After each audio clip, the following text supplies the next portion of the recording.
Hello friends, நீங்க தொட்டாச்சு நீங்க செடி பார்த்துருக்கீங்களா? நம்முடைய கைகள் பட்ட உடனே அந்த செடியில் உள்ள இலைகள் சுருங்கிடுது. எல்லா பிளான்ட்லயுமே ரொம்ப சென்சிட்டிவான பிளான்ட் இந்த பிளான்ட்டுங்க. இதை ஏன் நான் சொல்றேன் அப்படின்னா, சில நேரங்கள்ல நாமும் இந்த தொட்டாச்சு நீங்க செடி மாதிரியே நடந்துக்கிறோம்ல.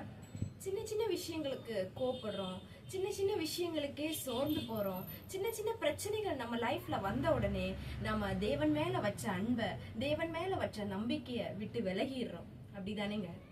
ஆனா பைபிள்ல ஒரு நபரை பார்க்கலாம்.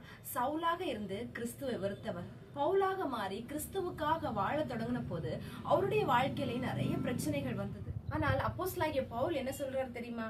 கிறிஸ்துவின் அன்பை விட்டு நம்மை பிரிப்பவன் யார்?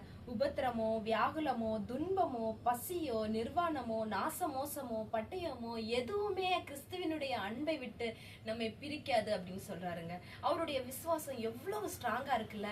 இன்னைக்கு நாம ஒரு முடிவெடுப்போமா? நம்முடைய லைஃப்ல எப்பேற்பட்ட பிரச்சனைகள் வந்தாலும் நாம கிறிஸ்துவின் அன்பை விட்டு பிரியாதவர்களா, தேவன் மேல முழுமையா நம்பிக்கை வைக்கக்கூடியவர்களா நம்ம இருப்போமா?